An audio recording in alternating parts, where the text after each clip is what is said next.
गोष्ट साहेब, तुम्ही तुमच्याच प्रश्नामध्ये सांगितलं की विरोधक राहिलेले नाहीत, धोबी पछाड झालेले आहेत. याचा अर्थ तुम्ही चांगला अभ्यास केलेला आहे, त्या अभ्यासातून तुम्ही बोलताय असं नक्कीच समजायला हरकत नाही.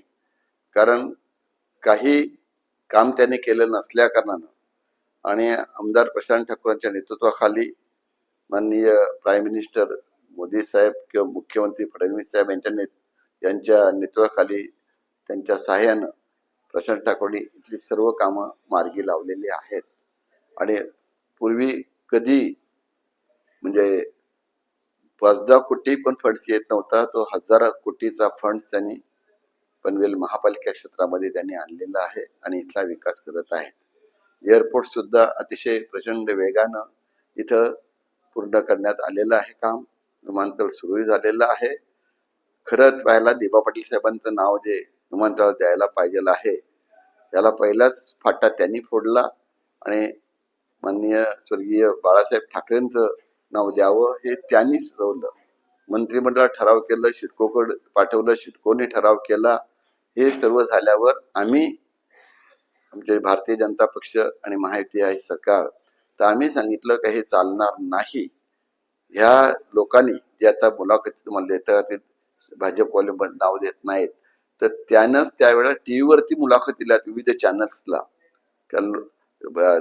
आमच्या वडिलांचं नाव द्यावं, बबन पाटील बोलत होते आम्हाला आमच्या वडिलांसारखे आहेत म्हणून.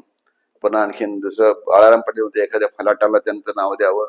म्हणजे अशा प्रकारची जी शिवसेना शेकाप यांची जी नीती होती ती त्यावेळची अशी नीती होती.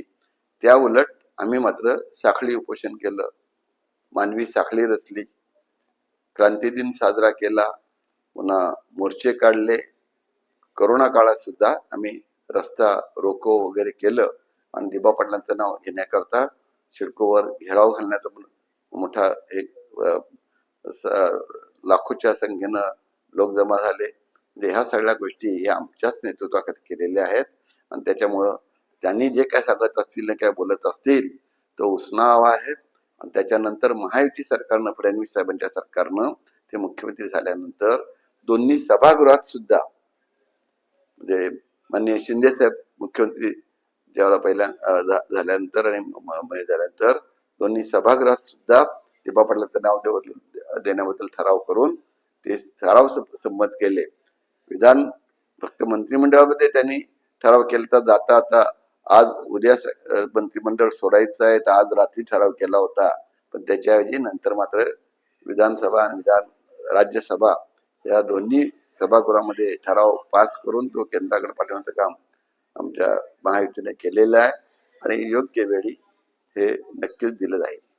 महाविकास आघाडीकडे उमेदवारच नव्हते, महाविकास आघाडीने बळजबरीने उमेदवार उभे केलेले, त्या संदर्भात एक गोष्ट, बळजबरी उमेदवार म्हणजे कोणाला ते हे ना तुला उमेदवार मिळते ना, घ्यायला काय हरकत आहे, काय बघू तुला काहीतरी करायचं ते बघू आपण, म्हणजे अशा प्रकारचा होत असेल तर याचा अर्थ असा आहे की त्यांची नामुष्की आहे, ती नामुष्की झालेली आहे आणि त्याच्यामुळेच बऱ्याच ठिकाणी त्याचे उमेदवार राहिलेले नाहीत.